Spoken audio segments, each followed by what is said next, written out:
Welcome back दोस्तों। आज मैं आपके सामने एक जबरदस्त तेलुगु वेब सीरीज को लेकर आया हूँ जिसका नाम है गालिवाना। ये सीरीज रिसेंटली जी5 प्लेटफॉर्म पे रिलीज हुई। गालिवाना का मतलब है सिंपल से तूफान और एक्चुअली ये web series Hollywood web series की एक रीमेक है। अब इस सीरीज के बारे में बात करें तो सीरीज मुझे बहुत ही अच्छी लगी। मतलब स्टार्टिंग से लेते हुए एंड तक सीरीज सस्पेंस में ही चलती रहती है और फाइनल एपिसोड में जाकर इस सीरीज का सस्पेंस हम ऑडियंस के सामने रिवील होता है और उसके पीछे क्या क्या कहानी है वो भी। बीच के 2-3 एपिसोड में थोड़ा बोरिंग लगा लेकिन दोबारा सीरीज अपने ट्रैक पर आ जाती है। सो समरी देकर स्पॉइलर देना नहीं चाहता। आई रिक्वेस्ट यू वीडियो पूरा देखना जरूर, आपको बहुत मजा आएगा। तो चलिए बिना टाइम वेस्ट के लेट्स स्टार्ट। और उससे पहले लुटा दो प्यार फॉलो इंस्टाग्राम। सीरीज की शुरुआत में ही एक टीनेज कपल को दिखाया जाता है। बंदे का नाम है अजय, बंदी का नाम है गीता। ये दोनों स्कूल टाइम से ही एक दूसरे से बहुत प्यार करते रहते हैं। कुछ सालों बाद ये दोनों सेटल हो जाते हैं। इन दोनों की शादी भी तय हो जाती है और आज इन दोनों की शादी हो रही है। शादी होने के एक हफ्ते बाद जब ये दोनों सिटी में चले जाते हैं तभी आधी रात को एक अनजान बंदा इनके घर में घुसकर इन दोनों की हत्या कर देता है और गले में जो सोने के जेवर होते हैं, चैन, अंगूठी एक्सेट्रा, उसको चुरा के भाग जाता है। खैर दूसरे सीन में कोमर राजू लंका नाम के एक गाँव को दिखाया जाता है। इस गांव में एक बहुत ही इज्जतदार बंदा होता है, इसी का नाम है कोमर राजू। फिलहाल राजू, इसकी वाइफ, इसका छोटा बच्चा, इसका काम वाला, सारे लोग मंदिर को आते हैं। पूजा पाठ होने के बाद जब राजू की फैमिली वापस अपने घर आते हैं, इसके घर के पास एक पुलिस वाला होता है। ये पुलिस वाला राजू की फैमिली को ये खबर देता है कि आपकी बेटी और दामाद मर चुके हैं। मतलब गीता राजू की बेटी होती है। ये सुनने के बाद राजू की फैमिली फूट फूट के रोने लगते हैं। दूसरे सीन में सरस्वती हाउस को दिखाया जाता है जो राजू के घर के कुछ ही दूरी पर होती है। इसी घर की बड़ी होती है सरस्वती और वो पुलिस वाला जो राजू के पास गया था वो सरस्वती के पास आकर यही बुरी खबर सुनाता है कि सिटी में अजय और गीता की हत्या हो गई है और यहाँ पर अजय सरस्वती का बेटा होता है। अब अपने बेटे की मौत की खबर सुनने के बाद ये माँ भी फूट फूट के रोने लगती है। दूसरे सीन में श्रावणी नाम की एक डॉक्टर को दिखाया जाता है और फिलहाल श्रावणी देव नाम के एक पेशेंट को ट्रीटमेंट देती रहती है। मतलब देव के पैरों में कुछ प्रॉब्लम होती है और उसी तरह देव रूढ़ी किस्म का बंदा होता है। तभी सरस्वती श्रावणी को कॉल करके यही बुरी खबर सुनाती है कि अजय और गीता की हत्या हो चुकी है। श्रावणी भी सरस्वती की बेटी होती है। सरस्वती फौरन अपने घर जाने लगती है। खैर दूसरे सीन में एक कपल को दिखाया जाता है। बंदे का नाम है मार्तंड, बंदी का नाम है ज्योति। और एक्चुअली यहाँ पर बात यह है कि ज्योति की ऑलरेडी शादी हो चुकी होती है, इसकी एक बच्ची होती है और फिलहाल ज्योति की बेटी इसके एक्स हस्बैंड के पास है। लेकिन ज्योति अपनी बेटी को हासिल करना चाहती है। इसी के बारे में मार्तंड और ज्योति इस केस को लड़ते रहते हैं। बहुत सारे वकीलों के पास जाते रहते हैं। कस्बा जब ये दोनों वकील के चैम्बर से बाहर आते हैं, श्रावणी मार्तंड को कॉल करके वही बुरी खबर सुनाती है और मार्तंड भी सरस्वती का बेटा होता है, बड़ा बेटा। खैर थोड़ी देर बाद राजू की फैमिली, सरस्वती की फैमिली मार्चरी रूम के पास आते हैं डेड बॉडीज को देखने के लिए, पहचानने के लिए। और सच में इन दोनों की डेड बॉडीज को देखकर इनकी फैमिली शॉक में रह जाते हैं। मतलब इन लोगों को भरोसा ही नहीं होता कि अजय और गीता अब इस दुनिया में नहीं है। उसके बाद सीन विशाखापट्टनम में शिफ्ट होता है। मतलब अजय और गीता विशाखापट्टनम में ही रहते थे। खैर वो चोर हत्या करने के बाद उन सारे गहनों को लेकर किसी बंदे के पास आता है उन गहनों को बेचने के लिए और एक्चुअली इस किलर का नाम होता है श्रीनु। खैर दूसरा बंदा उन गहनों को लेकर श्रीनु को कुछ पैसे दे देता है। रात होने के बाद श्रीनु किसी बंदे को डरा धमकाकर उसकी कार लेकर वहाँ से जाने लगता है। इस तरफ गाँव में सारे लोग राजू के घर में गैदर होते हैं और अपने बच्चों की मौत को लेकर बहुत दुखी होने लगते हैं। इसके बारे में डिस्कस करते रहते हैं कि रिसेंटली उन दोनों की शादी हुई तभी वो दोनों इस दुनिया से चले गए। वहीं दूसरी तरफ सीनू उस कार को लेकर राजू के गांव आते रहता है और तभी हम ये देखते हैं कि सीनू के पास अजय और गीता की फोटो है। उस फोटो के पीछे राजू का एड्रेस भी होता है और जबरदस्त तूफान होने की वजह से सीनू की कार अपना कंट्रोल खो देती है। उसका एक्सीडेंट हो जाता है और इत्तेफाक से उसकी कार सरस्वती के घर के सामने आकर गिरती है। इस एक्सीडेंट को देखने के बाद सरस्वती, मार्तंड सारे लोग उस कार के पास जाते हैं। सीनू को उस कार से बाहर निकालते हैं, अपने घर लाते हैं। अब श्रावणी तो ऑलरेडी डॉक्टर होती है, उसका फर्स्ट एड करने लगती है। कुछ फर्स्ट एड बॉक्स लाने के लिए कहती है, गर्म पानी लाने के लिए कहती है। इसी दरमियान में श्रावणी सीनू के पास अजय और गीता की फोटो देखती है। इस तरफ जब मार्तंड राजू के घर आता है फर्स्ट एड बॉक्स लेने के लिए तभी टीवी में ये न्यूज चलने लगती है कि विशाखापट्टनम में एक कपल की हत्या हो गई और हत्या करने वाला सीनू नाम का एक बंदा है। पुलिस इसके लिए छानबीन कर रही है। अब मार्तंड इस बंदे की फोटो देखकर पहचान लेता है। राजू से कहने लगता है कि अंकल यही बंदे का एक्सीडेंट हुआ है। ऐसा कहते हुए जब सारे लोग सीनू के पास जाते हैं सीनू अपनी प्लेस पर नहीं होता। तब जाके मार्तन अपने फैमिली को बताने लगता है कि अजय और गीता को मारने वाला यही बंदा है, चलो इसे फौरन ढूंढो। दूसरी तरफ सीनू उसी जबरदस्त बारिश में अपनी जान बचाकर बाहर जाने लगता है।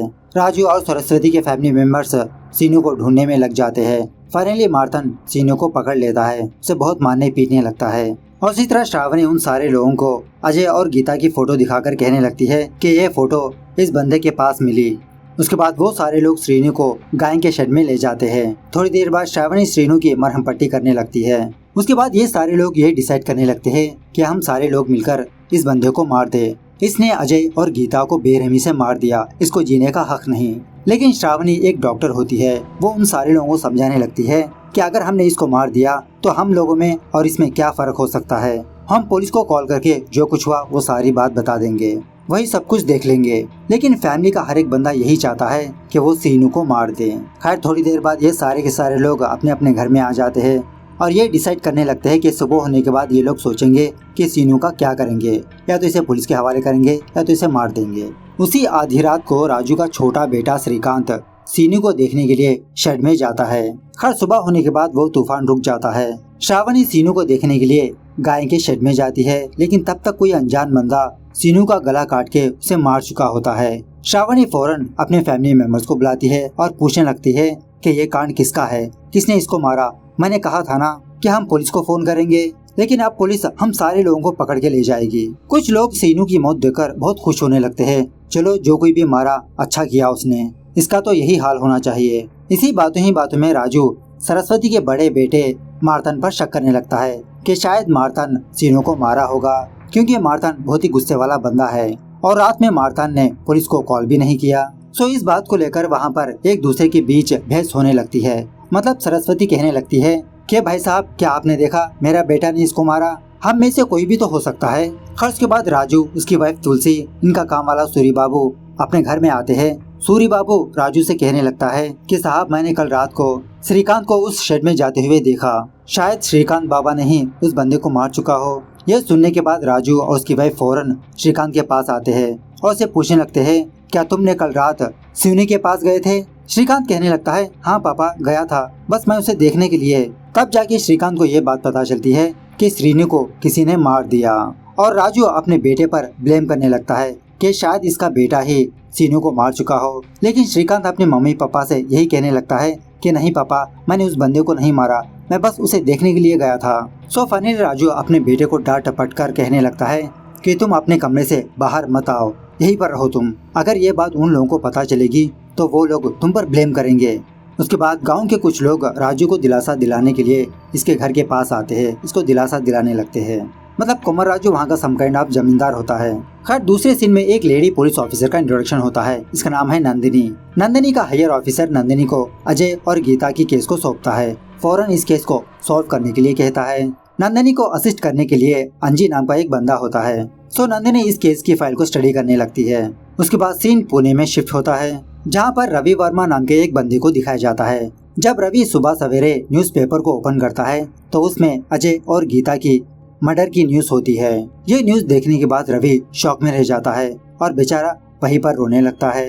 अब ये रवि वर्मा कौन है ये आपको बाद में पता चलेगा। इस तरफ नंदिनी और अंजी ये दोनों क्राइम स्पॉट पर आते हैं, मतलब अजय और गीता के घर। और इस घर की इंस्पेक्शन करने के बाद नंदिनी को ये बात पता चलती है कि चोर सिर्फ गले में के गहनों को चुरा कर ले गया, अलमारी में जो गहने पैसे थे वो उसी तरह से है, मतलब कुछ तो गड़बड़ है। इस तरफ वो सारे के सारे फैमिली मेंबर्स दोबारा सीनू के पास आते हैं और सोचने लगते हैं कि इस लाश का क्या करें। श्रावणी राजू से यही कहने लगती है कि अंकल क्या हम पुलिस को कॉल करें, अभी भी कुछ बिगड़ा नहीं।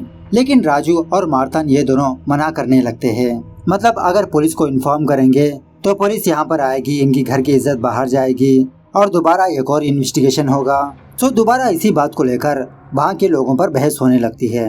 मतलब कुछ लोग ये चाहते हैं कि पुलिस को इन्फॉर्म करेंगे, कुछ लोग ये नहीं चाहते। इसी बातों ही बातों में तभी श्रीकांत अपने फादर का फोन लेकर वहाँ पर आता है और कहने लगता है कि पापा पुलिस ने आपको कॉल किया।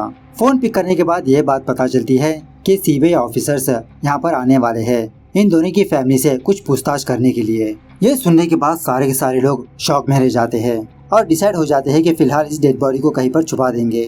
सो उसी तरह से एक बड़े से टब में उसको सुलाकर उसके ऊपर बहुत सारी घास डाल देते हैं और उसी तरह उस काउशेड को अच्छे से साफ कर देते हैं। वहीं दूसरी तरफ नंदिनी और अंजी ये दोनों राजू के गांव आते रहते हैं। तभी नंदिनी को सीनू की रिपोर्ट मिलती है। रिपोर्ट पढ़ने के बाद नंदिनी को ये बात पता चलती है कि सीनू को सिजोफ्रेनिया है, मतलब इसे थोड़ा दिमागी बीमारी है। ऐसे बंदे कब क्या कर देते हैं इन्हीं को पता नहीं होता। पहले सीनू मेंटल हॉस्पिटल में था, वहाँ से भाग गया।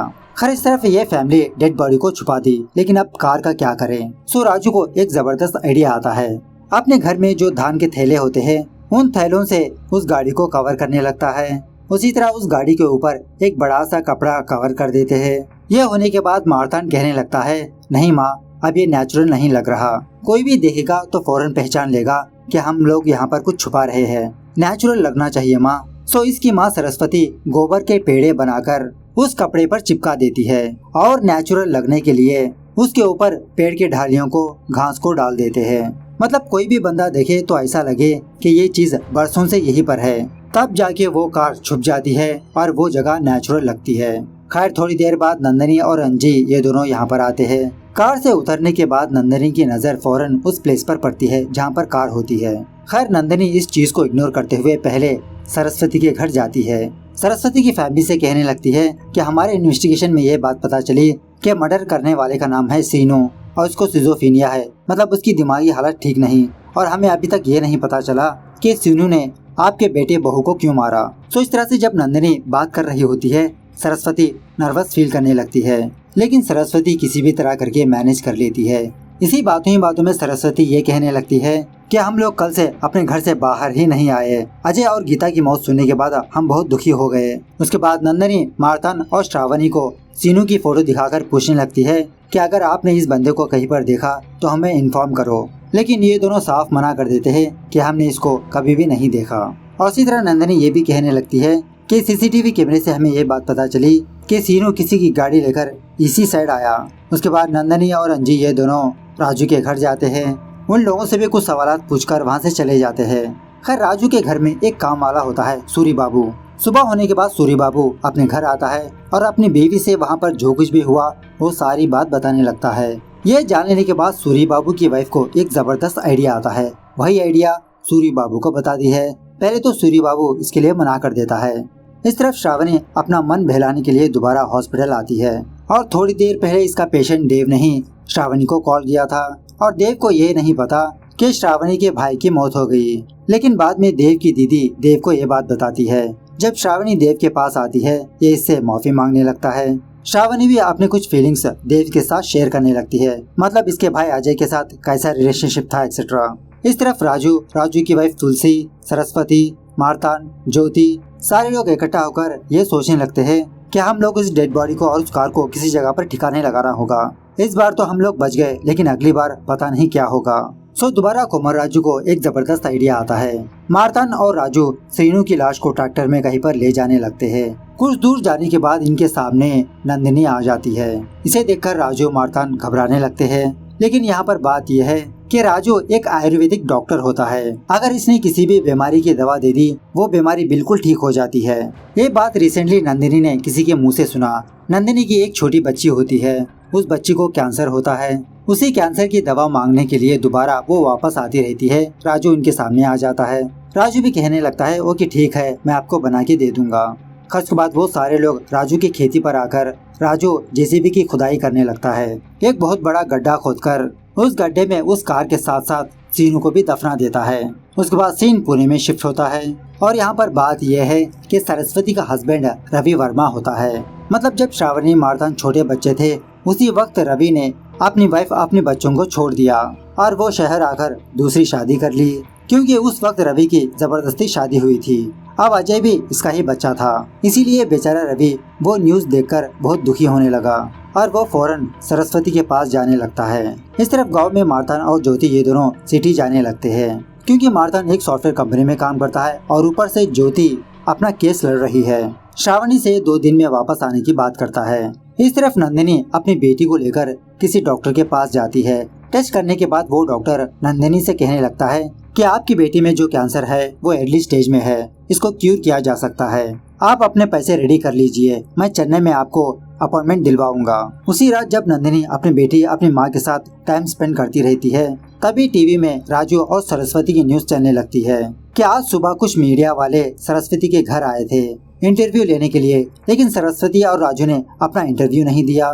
ये देखने के बाद नंदिनी को ये शक होने लगता है कि आज सुबह सरस्वती ने ये कहा कि ये लोग घर से बाहर नहीं आए, और ऊपर से उस वक्त सरस्वती के पैर में चोट नहीं थी, लेकिन आज सुबह सरस्वती के पैर में चोट कैसे आ गई। इस तरह से और कुछ बातें नंदिनी अंजी को कॉल करके डिस्कस करती रहती है। नंदिनी को ये लगता है कि वो दोनों फैमिलीज पुलिस से कुछ छुपा रही है। खैर रात होने के बाद जब श्रावणी अपने लैपटॉप लेकर अपना काम करती रहती है, तभी देव श्रावणी को एफबी में मैसेज करता है। इन दोनों के बीच चैटिंग होने लगती है, और एक्चुअली आज सुबह ये हुआ था कि राजू का छोटा बेटा श्रीकांत श्रावणी के पास आया और बातों ही बातों में उसे किस करने की कोशिश की। मतलब श्रीकांत श्रावणी को चाहते रहता है, लेकिन श्रावणी के अंदर इसके लिए कोई भी फीलिंग्स नहीं होती, क्योंकि श्रीकांत अभी भी स्टडी कर रहा है। तो जब श्रीकांत श्रावणी को किस करने वाला था, ये चीज देव ने आज सुबह देख लिया। इसी के बारे में चैटिंग होती रहती है, और तभी हमको ये बात पता चलती है कि श्रावणी और देव की चैटिंग श्रीकांत देख रहा है। शायद श्रीकांत ने श्रावणी के अकाउंट को हैक कर लिया हो। इन दोनों की चैटिंग को देखकर श्रीकांत को बहुत गुस्सा आने लगता है। इस तरफ जब सरस्वती अपने घर के सारे कमरों को साफ करती रहती है, किसी बेड के नीचे एक चाकू को देखती है, और ये चाकू खून में लथपथ होती है। सीरीज के दरमियान में ये बात पता चलती है कि ये कमरा मार्तन और ज्योति का होता है। खैर उसी रात कॉलेज के दो लड़के ड्रग्स लेने के लिए विशाखापट्टनम के किसी बीच के पास आते हैं। यहाँ पर ये दोनों लड़के ड्रग्स लेकर बहुत एंजॉय करने लगते हैं। इस तरफ पुलिस स्टेशन में नंदिनी ने अंजी से ये कहा था कि वो अजय और गीता के कॉल रिकॉर्ड्स को लेकर आए। इन कॉल रिकॉर्ड्स को चेक करने के बाद नंदिनी को ये बात पता चलती है कि हनीमून के दिन अजय को 2 अननोन नंबर से कॉल आए। उन नंबर्स को फाइंड आउट करने के लिए कहती है। इंक्वायरी करने पर यह बात पता चलती है कि उन दोनों में से एक नंबर लता का होता है, मतलब रवि वर्मा की दूसरी वाइफ का। जब कांस्टेबल लता के पास आता है, लता ये कहने लगती है कि ये नंबर तो मेरे नाम पर ही रजिस्टर है, लेकिन मैं ये नंबर यूज नहीं करती, मेरे हस्बैंड यूज करते हैं।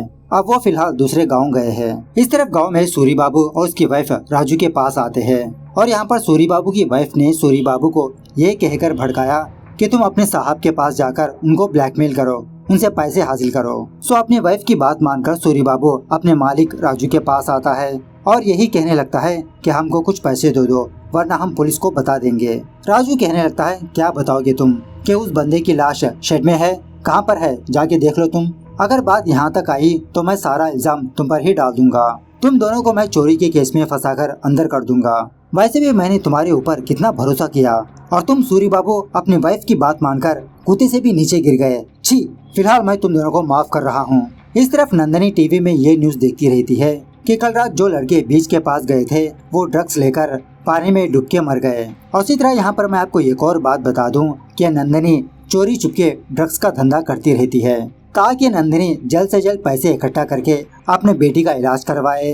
नंदिनी डेविड नाम के एक बंदे से हाथ मिला के रखी होती है, उसे ड्रग्स सप्लाई करती रहती है, लेकिन उन दोनों लड़कियों की मौत इसको चौंका देते हैं। इस तरफ जब रवि सरस्वती के गांव आते रहता है, बीच में किसी जगह पर रुकाकर श्रावणी को कॉल करता है। श्रावणी यही कहने लगती है, नहीं पापा आप यहाँ पर मत आओ, आपने हम लोगों को हमारे बचपन में ही छोड़ के चले गए, आप क्यों हमारे पास आना चाहते हो, यहाँ पर आपका कोई भी नहीं है। इस तरफ सरस्वती ज्योति को कॉल करके यही बात बताने लगती है कि तुम दोनों के कमरे से चाकू बरामद हुई, इसका मतलब शायद मार्तन ने ही सीनू को मारा। ये सुनने के बाद ज्योति शॉक में रह जाती है, और ज्योति अपनी सासू माँ सरस्वती को एक आइडिया देती है। सो सरस्वती उसी आइडिया को फॉलो करते हुए वो चाकू ले जाकर किसी जगह पर दफना देती है अपने घर के पीछे मैदान में। घर में आने के बाद जब सरस्वती यही बात ज्योति से बात करती रहती है, इन दोनों की बातें श्रावणी सुन लेती है। सो श्रावणी अपने घर के पीछे जाकर उस चाकू को ढूंढने लगती है, उस गड्ढे को ढूंढने लगती है। फाइनली श्रावणी को वो गड्ढा नजर आता है, उस गड्ढे में वो चाकू नजर आती है। इस तरफ विशाखापट्टनम में कुछ पुलिस वाले मार्तन के घर आकर मार्तन को पुलिस स्टेशन ले जाते हैं। ज्योति फौरन श्रावणी को कॉल करके यही बात बताने लगती है। श्रावणी ये समझने लगती है कि शायद पुलिस वालों ने सीनू की मर्डर केस में उसे पुलिस स्टेशन ले गए। सो श्रावणी एक बोट की मदद से बीच नदी के पास आकर उस मर्डर वेपन को उस नदी में फेंक देती है। वहीं दूसरी तरफ राजू की वाइफ तुलसी सूरी बाबू और उसकी वाइफ के पास आती है। मतलब थोड़ी देर पहले तुलसी को ये बात पता चली कि सूरी बाबू और उसकी वाइफ राजू के पास आकर उसे ब्लैकमेल करने की कोशिश की। सो तुलसी इन दोनों के पास आकर इनको डांटने लगती है। उसके बाद श्रावणी फौरन सिटी जाती है, ज्योति के साथ मिलकर मार्तान को बेल दिलवाती है। और एक्चुअली यहाँ पर बात यह है कि आज सुबह मार्तान ने ज्योति के एक्स हस्बैंड को उसके ऑफिस में मारा। मतलब मार्तान और ज्योति का एक्स हस्बैंड एक ही ऑफिस में काम करते हैं। सो ज्योति के एक्स हस्बैंड ने मार्तान पर केस ठोका, इसीलिए पुलिस आकर इसे गिरफ्तार किया। इसी बातों में श्रावणी मार्तान से उस चाकू के बारे में पूछने लगती है कि मुझे ये बात पता चली कि तुम्हारे कमरे में मर्डर वेपन पाई गई, क्या सच में भाई तुमने सीनू को मारा? मार्तान का यही कहना होता है कि मैंने सीनू को नहीं मारा। खैर इस तरफ नंदिनी और अंजी ये दोनों दोबारा राजू के गाँव आते हैं। सरस्वती के घर के पास आने के बाद नंदिनी ये ऑब्जर्व करती है कि जहाँ पर जो कार थी वो प्लेस अब खाली है। ये चीज इसको वियर्ड सी लगती है। खैर नंदिनी सरस्वती के पास जाकर उस अखबार की फोटो दिखाकर पूछने लगती है कि आपने कहा था कि उस दिन आप लोगों ने घर से बाहर नहीं आए, लेकिन इस अखबार में देखो आप बाहर क्यों आए, किस लिए आए? सरस्वती बहाना बनाने लगती है, हाँ उस दिन राजू की गाय ने एक बछड़ा डाला था, उसी को देखने के लिए हम राजू के घर गए थे। उसके बाद नंदिनी और कुछ पूछताछ करती है। वहाँ से नंदिनी अंजी ये दोनों राजू के घर आते हैं। बातों ही बातों में नंदिनी इसके गाय के बछड़े के बारे में पूछने लगती है। अब राजू को ये पता नहीं होता कि सरस्वती ने अपना बयान क्या दिया था। सो राजू ये कहने लगता है, हाँ मेरी गाय ने एक हफ्ते पहले एक बछड़े को जन्म दिया था। ये सुनने के बाद नंदिनी को इन दोनों फैमिली पर शक होने लगता है। इसी बात को डिस्कस करते हुए जब ये दोनों सिटी आ रहे होते हैं, तभी नंदिनी और अंजी को ये बात पता चलती है कि रवि वर्मा ने सुसाइड कर लिया। मतलब हनीमून के दिन रवि ने ही अजय को कॉल किया था, वही उसका नंबर था। पुलिस वाले रवि को कॉल करते गए, उसका फोन लिफ्ट नहीं हो रहा था। फाइनली पुलिस को ये बात पता चलती है कि रवि ने सुसाइड कर लिया पानी में डुबकी लगाकर। खैर इस तरफ पोस्टमार्टम खत्म होने के बाद अजय और गीता की डेड बॉडी को राजू और सरस्वती के घर लाया जाता है। इन दोनों का अंतिम संस्कार किया जाता है। तभी पुलिस वाले मार्तान को कॉल करके यही बात बताने लगते हैं कि आपकी डैड रवि वर्मा की मौत हो चुकी है। खैर और थोड़ी देर बाद श्रावणी मार्तान से यही सवाल पूछने लगती है कि भाई सच बताओ, क्या तुमने सीनू का मर्डर किया? तुम्हारे कमरे में ही वो चाकू पाई गई। मार्तान कहने लगता है, देखो श्रावणी, मेरे कमरे में मैं अकेला नहीं रहता, मेरे साथ ज्योति भी रहती है। इस तरफ जब नंदिनी वापस अपने घर आती है, इसके घर में डेविड बैठा होता है, वही डेविड जिसको नंदिनी ने ड्रग्स सप्लाई किया था। और यहाँ पर बात यह है कि पुलिस वालों ने डेविड को पहचान लिया और पुलिस डेविड की तलाश कर रही है। इसीलिए डेविड नंदिनी का घर का एड्रेस फाइंड आउट करके इसके पास आता है, इसकी हेल्प करने के लिए कहता है। अगर नंदिनी ने इसकी हेल्प नहीं की तो डेविड पुलिस वालों को सब कुछ सच सच बता देगा। इस तरह से एक छोटी सी धमकी देकर डेविड वहाँ से चला जाता है। इस तरफ गांव में जब कुमार राजू अपने कमरे में सो रहा होता है आधी रात को, तभी एक अनजान बंदा राजू के कमरे में आता है। उसके पास से चाबी निकालकर अलमारी में से ढेर सारा पैसा निकालने लगता है। और जब वो बंदा वहाँ से जा रहा होता है, राजू इसे पकड़ लेता है। वो बंदा और कोई नहीं, इसका छोटा बेटा श्रीकांत होता है। राजू श्रीकांत को डांटने लगता है, ये तुम क्या कर रहे हो? तुम अपने ही घर में चोरी करने लगे? आखिरकार ऐसी क्या नौबत आ गई? श्रीकांत बताने लगता है कि पापा, सूरी बाबू और उसकी वाइफ मुझे कॉल किया, मुझे ब्लैकमेल करने की कोशिश की। उन्होंने मुझसे पैसे मांगा, इसीलिए मैंने आपकी अलमारी से पैसे निकाला पापा। सुबह होने के बाद राजू सूरी बाबू और उसकी वाइफ को अपने घर बुलाता है। दोबारा इन दोनों को डांटकर कहने लगता है कि तुम लोग आज ही के दिन ये गांव छोड़कर चले जाओ, वरना पता नहीं मैं तुम दोनों का क्या हाल करूंगा। पिछली बार मैंने तुम दोनों को माफ कर दिया, लेकिन इस बार नहीं। इस तरफ श्रावणी अपने भाई मार्तान को ये कहते हुए फील होने लगती है कि भैया शायद मेरी वजह से ही पापा की मौत हो गई। काश मैंने उनको डांटा नहीं होता तो आज वो हमारे साथ होते। रात होने के बाद श्रावणी और देव के बीच दोबारा चैटिंग होने लगती है। बातों ही बातों में श्रावणी उस चाकू के बारे में देव को शेयर करती है और इसी तरह ये भी कहने लगती है कि शायद मार्तान ने सीनू को मारा होगा। अब इन दोनों की चैटिंग अपने सिस्टम से श्रीकांत देख लेता है। सो इन दोनों की चैटिंग का स्क्रीनशॉट लेकर नंदिनी को मेल कर देता है। सुबह होने के बाद जब श्रावणी वापस अपने हॉस्पिटल जाती है देव को देखने के लिए, उस वक्त देव बहुत ही डिसअपॉइंट में होता है। मतलब देव के दिमाग में यही बैठा होता है कि अब ये चल नहीं सकता। मतलब इसके अंदर वो होपनेस ही चली जाती है। सो श्रावणी देव को डांटने लगती है। इस तरफ सिटी में डेविड पुलिस से बचते हुए इधर उधर भागते रहता है। इसी दौरान डेविड नंदिनी को कॉल करता है, यही बात बताने लगता है कि दीदी पुलिस मेरे पीछे है, तुम किसी भी तरह करके मुझे बचा लो, अगर मैं जेल में गया तो तुम भी जाओगी।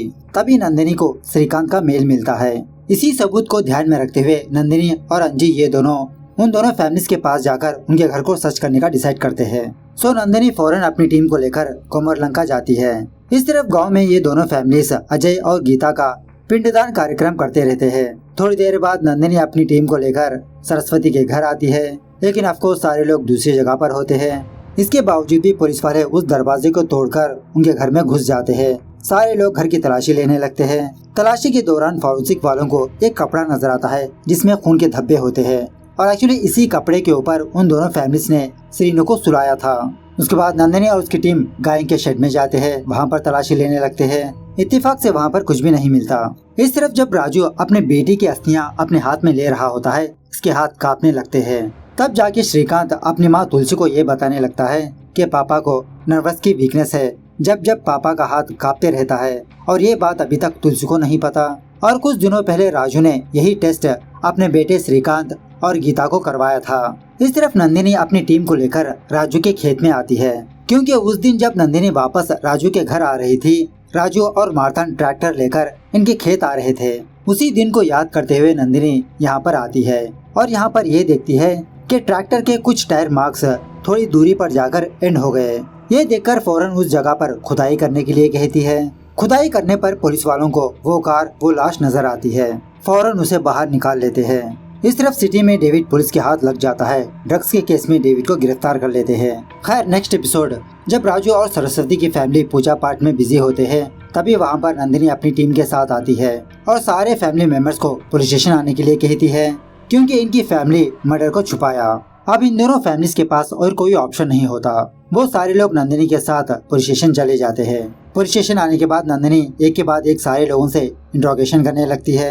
अब ये सारे लोग जो सच है वो सब कुछ नंदिनी को बता देते हैं, मतलब पहले एपिसोड से अब तक जो हुआ वो सब कुछ। अब यहाँ पर बात ये थी कि मार्तन के कमरे में ही वो मर्डर वेपन मिला और उस मर्डर वेपन को छुपाने के लिए ज्योति ने कहा था। सो नंदिनी एज ए शक के दौरे पर ज्योति को रिमांड में लेती है, उसके ऊपर केस फाइल करने के लिए कहती है। ये जानने के बाद मार्तन नंदिनी से कहने लगता है कि मैडम आप ज्योति को छोड़ दो, वो मर्डर मैंने किया, मुझे गिरफ्तार कर लो। मतलब मार्तन उस इल्जाम को अपने ऊपर ले लेता है। खैर अब ये सारे कांड के पीछे किसका हाथ था? श्रीकांत का।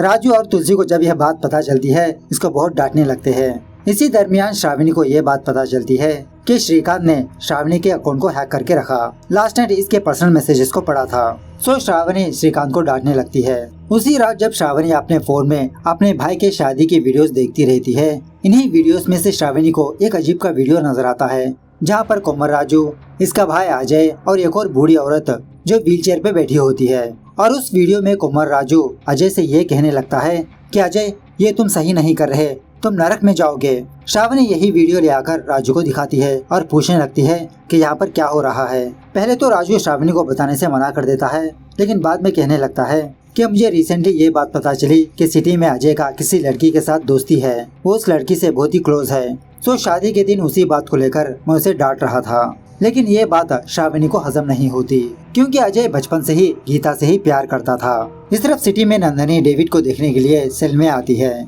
नंदिनी को देखकर डेविड बहुत खुश होता है, सोचने लगता है कि अब ये बाहर निकालेगी मुझे। लेकिन नंदिनी कहने लगती है कि जब तक मैं तुमको ऑर्डर ना दूं, तुम अपना मुंह नहीं खोलोगे, मैं देखती हूँ क्या करना है। इस तरफ गाँव में मौका देखकर श्रावणी राजू के घर आती है और उस वक्त राजू और उसकी बीवी अपने घर में नहीं होते, इसके घर में सिर्फ श्रीकांत होता है। श्रीकांत से पूछने लगती है कि तुमको कितनी हिम्मत, मेरे अकाउंट को हैक करोगे? श्रीकांत कहने लगता है, अरे श्रावणी मुझे तुम गलत समझ रही हो, मैंने तुम्हारे अकाउंट को हैक नहीं किया। एक दिन गीता ने तुम्हारे पासवर्ड को बताया था, मैं बस उस वक्त तुम्हारे अकाउंट को चेक करने के लिए तुम्हारा अकाउंट ओपन किया था, लेकिन मुझे नहीं पता कि मार्तन जेल जाएगा। इसी दरमियान में श्रावणी को ये बात पता चलती है कि कोमर राजू का दूसरा नंबर है। उसी नंबर के बारे में श्रीकांत से पूछने लगती है। श्रीकांत कहने लगता है, हाँ ये नंबर मेरे पापा का ही है, दूसरा फोन हमेशा घर में रखकर ही जाते हैं। श्रावणी उस फोन को लाने के लिए कहती है और उस फोन में जो सारा का सारा डेटा होता है वो अपने फोन में कॉपी कर लेती है। इसी दरमियान में तभी उसी वक्त कोमर राजू और तुलसी अपने घर वापस आते रहते हैं, लेकिन डेटा कॉपी हो जाने की वजह से श्रीकांत श्रावणी को पीछे के रास्ते से जाने के लिए कहता है। श्रावणी किसी सुनसान जगह पर आकर उस फोन के कॉल रिकॉर्ड्स को सुनने लगती है और उन कॉल रिकॉर्ड्स में राजू बहुत बार अजय को कॉल किया था और जो व्हीलचेयर वाली बूढ़ी औरत थी उसका नाम होता है शकुंतला। शकुंतला तुलसी की माँ होती है। मतलब कोमोराजू की सासू माँ। कॉल रिकॉर्ड्स में राजू अजय से यही कहते रहता है कि तुम गीता से शादी मत करो। इस तरफ सिटी में नंदिनी वापस डेविड के पास आती है और उसे कहने लगती है कि मैं तुमको बाहर नहीं निकाल सकती। डेविड कहने लगता है अच्छा ठीक है दीदी, मैं तुम्हारा नाम ले लूंगा। लेकिन नंदिनी उल्टा डेविड को डराने लगती है, अगर तुमने मेरा नाम लिया तो मैं तुमको किसी न किसी झूठे केस में फंसा दूंगी। मैं तुमको टेररिस्ट तक बना सकती हूँ। अगर तुम अपने खुद के जुर्म को कबूल कर लोगे तो बस ज्यादा से ज्यादा 3 साल की सजा होगी। अगर मेरा नाम लिया तो तिहाड़ जेल। ऐसा कहकर नंदिनी एविडेंस रूम में जाकर डेविड के लैपटॉप में से कुछ डॉक्यूमेंट्स को कॉपी कर लेती है, मतलब अपने सबूतों को शायद मिटा देती है। तभी श्रावणी के साइड से नंदिनी को ये मैसेज आता है कि इसे मिलना है, एक जरूरी बात करनी है। नंदिनी फौरन श्रावणी के गांव जाती है। श्रावणी नंदिनी को राजू और अजय के कॉल रिकॉर्ड्स को सुनाने लगती है और ऑफकोर्स उन कॉल रिकॉर्ड्स में शकुंतला देवी का जिक्र होता है। सो इस बात को और अच्छे से जानने के लिए श्रावणी, नंदिनी, अंजी ये तीनों मिलकर शकुंतला देवी के गांव जाते हैं। शकुंतला श्रावणी को देखकर पहचान लेती है कि ये सरस्वती की बेटी है और श्रावणी उस वीडियो क्लिप को दिखाकर पूछने लगती है कि यहाँ पर अजय, राजू अंकुल के बीच क्या बातें हुई। सो शकुंतला देवी श्रावणी को एक बहुत बड़ा झटका देती है, कहने लगती है कि गीता और कोई नहीं तुम्हारी बहन है, मतलब गीता अजय की भी बहन होती है। और यहाँ पर एक और ट्विस्ट ये है कि गीता रवि वर्मा और तुलसी की बेटी होती है। ये सुनने के बाद इन तीनों के होश उड़ जाते हैं। खैर फाइनल एपिसोड में सारे के सारे राज खुल जाते हैं। शकुंतला देवी इन तीनों को जो असली कहानी है वो बताने लगती है कि बहुत सालों पहले, मतलब जब तुलसी की शादी नहीं हुई थी, तुलसी को नाट्य करने का बहुत शौक था। उसी गांव में ऑफकोर्स रवि वर्मा था। रवि को तुलसी का नाट्य बहुत पसंद आने लगा था। धीरे धीरे रवि और तुलसी के बीच बातें बढ़ने लगी। ये दोनों एक दूसरे के करीब आने लगे, एक दूसरे से प्यार भी करने लगे।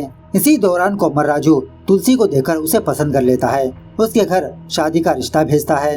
लेकिन तुलसी इस रिश्ते से मना कर देती है क्योंकि तुलसी ऑलरेडी रवि से प्यार करती रहती है। और यहाँ पर एक और बात यह है कि रवि की ऑलरेडी शादी हो चुकी होती है सरस्वती से। इसके बावजूद भी तुलसी रवि से ही प्यार करती रहती है। लेकिन ये बात शकुंतला को पसंद नहीं होती। फाइनली शकुंतला तुलसी से ये कहने लगती है, अगर रवि उसकी फैमिली को छोड़कर तुम्हें अपनाएगा तो मैं इस शादी से राजी होंगी, वरना तुम राजू से ही शादी करोगी। सो तुलसी यही बात रवि को जाके बताती है कि रवि तुम अपनी फैमिली को छोड़ दो, मुझसे शादी कर लो। लेकिन रवि अपनी फैमिली को नहीं छोड़ता। सो अब तुलसी के पास और कोई चारा नहीं होता, अपनी माँ की मर्जी से राजू से शादी कर लेती है। लेकिन यहाँ पर एक और बात यह है कि तुलसी ऑलरेडी माँ बनने वाली होती है और ये बात खुद तुलसी को नहीं पता होती, वो सिर्फ शकुंतला को ही पता होती है। कुछ दिनों बाद तुलसी और राजू की शादी हो जाती है और कुछ दिनों बाद गीता पैदा होती है और इसी तरह ये सारी सच्चाई कोमराजू को ऑलरेडी पता होती है। खैर श्रावणी के पास अजय और गीता की फोटो थी ना, जो सीनू के पास से बरामद हुई, उस फोटो के पीछे राजू का एड्रेस होता है। सो नंदिनी इस फोटो के पीछे हैंडराइटिंग को राजू और सरस्वती के हैंडराइटिंग से मैच करवाने लगती है। हैंडराइटिंग एनालिसिस करने के बाद ये बात पता चलती है उस फोटोग्राफ में जो हैंडराइटिंग है वो और किसी की नहीं, कोमराजू की होती है। इस तरफ श्रावणी अपनी माँ के पास आकर जो सच है वो सब कुछ बता देती है। इस तरफ जब कोमराजू अपने घर में बैठकर दारू पीते रहता है, तभी एक अनजान नंबर से इसको एक मैसेज आता है। उस मैसेज में एक फोटो होती है। उस फोटो में राजू की वाइफ तुलसी और इसका काम वाला सूरी बाबू होता है। ये फोटो देखकर राजू तुलसी को गलत समझने लगता है, फौरन अपनी गन तैयार करता है तुलसी को मारने के लिए। तुलसी के पास जाकर यही पूछने लगता है कि तुम इतना नीचे गिर गई कि हमारे काम वाले के साथ अपना रिश्ता बनाया। तुलसी कहने लगती है, छी ये आप कैसी बातें कर रहे हो, वो दोनों हमारे फैमिली को ब्लैकमेल कर रहे थे, उसी के बारे में बात करने के लिए मैं सूरी बाबू और उसके वाइफ के पास गई। और यहाँ पर मैं आपको ये बात बता दूं कि उस फोटो को क्लिक करने वाली सूरी बाबू की वाइफ होती है उस वक्त। खैर सच जानने के बाद कोमराजू बहुत अफसोस करने लगता है। फौरन वो अपने कमरे में जाकर दरवाजा बंद कर लेता है। थोड़ी देर बाद सरस्वती राजू के घर आती है और थोड़ी देर बाद पुलिस वाले भी वहाँ पर आते हैं। कोमराजू का दरवाजा ओपन करने के लिए कहते हैं। खैर काफी देर के बाद कोमराजू अपने हाथ में अपनी गन लेकर बाहर आता है। इन सारे लोगों पर उस गन को पॉइंट आउट करने लगता है। इस तरह से जब वो बाहर जाते रहता है, तभी उसी वक्त नंदिनी, अंजी वहाँ पर आ जाते हैं अपनी टीम के साथ। सरस्वती पूछने लगती है कि कोमराजू तुमको ऑलरेडी सारा सब कुछ सच पता था? राजू कहने लगता है, हाँ मुझे सब कुछ पता था और सारी की सारी गलती तुलसी की है। इस तरह से सीन फ्लैशबैक में जाता है। कुछ दिनों पहले कोमराजू अपनी बेटी गीता की शादी किसी दूसरे बंदे से करवा रहा था, लेकिन गीता ये शादी करना नहीं चाहती क्योंकि गीता अजय से प्यार करती है। अगर अजय के साथ शादी नहीं की तो ये दोनों भाग जाएंगे या मर जाएंगे। सो राजू इन दोनों की शादी के लिए राजी हो जाता है और उसी मुहूर्त को राजू अजय और गीता की शादी करवाने लगता है। बहुत सारे गेस्ट भी आते हैं। इन्हीं गेस्ट में से एक डॉक्टर भी आता है और एक्चुअली कुछ दिनों पहले राजू ने अपने छोटे बेटे श्रीकांत और गीता की टेस्ट करवाया था। मतलब जैसा मैंने पहले कहा था ना कि राजू को नर्वस की प्रॉब्लम है, सो वही प्रॉब्लम क्या श्रीकांत और गीता को है, इसके बारे में टेस्ट करवाया था, डीएनए टेस्ट। सो वो डॉक्टर राजू को वो रिपोर्ट्स ला के देता है। रिपोर्ट्स देखने के बाद ये बात पता चलती है कि गीता इसकी बेटी नहीं। इसी बात को पूछने के लिए राजू अपने सासू माँ शकुंतला देवी के पास जाता है। शकुंतला को जो सच पता है वो सारा सब कुछ राजू को बता देती है। कहने लगती है कि इसमें तुलसी की कोई गलती नहीं, क्योंकि उस वक्त तुलसी को ही नहीं पता कि वो प्रेग्नेंट थी। थोड़ी देर बाद राजू अजय को बुलाकर यही बात बताने लगता है कि अजय तुम गीता से शादी मत करो, वो तुम्हारी बहन है। लेकिन अजय ये समझने लगता है कि शायद राजू अजय को पसंद नहीं करता, इसीलिए ये शादी रोक रहा है। इसी बातों के दरमियान कुछ बच्चे श्रावणी का फोन लेकर इधर उधर की वीडियो बनाते रहते हैं। सो यही वीडियो श्रावणी के फोन में थी। जो भी हो, अजय और गीता की शादी हो जाती है और जिस दिन इन दोनों का हनीमून था, राजू विशाखापट्टनम गया उन दोनों को रोकने के लिए। वो किसी बीच पर बैठकर दारू पीते रहता था बहुत दुखी होकर। तभी वहाँ पर श्रीनु आता है। राजू के गले पर चाकू रखकर पैसे निकालने के लिए कहता है, लेकिन कोमर राजू उल्टा सीनू के गले पर चाकू रखता है। इसे देखकर राजू को एक जबरदस्त आइडिया आता है और कहने लगता है कि तुम एक बंदे को मारना होगा, अगर तुम उस बंदे को मार दोगे तो मैं तुमको बहुत सारा पैसा दूंगा, मारने के बाद भी पैसा दूंगा। ऐसा कहते हुए राजू अजय और गीता की फोटो को देता है और राजू को ये नहीं पता कि उस फोटो के पीछे इसका ही एड्रेस है। सो सीनू उसी तरह से अजय और गीता के पास गया। अब सीनू पहले से ही मेंटल बंदा है, वो उन दोनों को मार देता है और इत्तेफाक से उसी रात श्रीनु कोमर राजू के घर आता है एक्सीडेंट की हालत में। इसे देखकर राजू सोच लेता है कि अगर सीनू इसको देख लिया तो सारे लोगों को इसका सच बता देगा। सो कोमर राजू ने ही एक चाकू लेकर सीनू का गला काट के उसे मार देता है और इस मर्डर का इल्जाम मारतान पर डालने के लिए वो चाकू ले जाकर मारतान के कमरे में छुपा देता है। फाइनली राजू इन सारे लोगों को ये बताने लगता है कि मैंने तो नेचर के खिलाफ होते हुए काम को रोका। मतलब अजय और गीता ये दोनों भाई बहन है, भाई बहन की शादी इस नेचर के खिलाफ। खैर जो भी हो जैसे भी हो, राजू ने मर्डर किया। सो पुलिस राजू को गिरफ्तार कर लेती है। उसके बाद नंदिनी अपनी बेटी को लेकर चेन्नई जाने लगती है। बस स्टॉप पे आती है, तभी वहाँ पर अंजी आता है और अंजी को ऑलरेडी ये पता होता है कि नंदिनी ड्रग्स केस में शामिल है। उसी तरह से अंजी को ये भी बात पता चलती है कि नंदिनी ये काम अपनी बेटी के लिए किया। कहने लगता है कि मैडम शुरू से ही आपके बारे में पता था, लेकिन आपने अपनी बेटी को बचाने के लिए किया। डरिए मत, डेविड ने अपना जुर्म कबूल कर लिया। इस तरफ जब श्रावणी अपने हॉस्पिटल आती है, देव धीरे धीरे अपने पैरों पर खड़ा होता है, चलने की प्रैक्टिस करते रहता है। इस तरफ जब मार्तन और ज्योति ये दोनों बैठे होते हैं, तभी ज्योति को पुलिस वाले कॉल करते हैं और ये बताने लगते हैं कि मैडम आपके एक्स हस्बैंड मिसिंग है, फिलहाल आप अपने बेटी को अपने पास रखो। ज्योति यही बात मार्तान को बताती है। उस वक्त मार्तान का एक्सप्रेशन कुछ अलग ही होता है, शायद मार्तान ने ही ज्योति के एक्स हस्बैंड को गायब किया। खैर फाइनली दोबारा अजय और गीता की टीनेज लाइफ को दिखाया जाता है, जहाँ पर अजय पहली बार गीता को प्रपोज किया, उसे किस किया।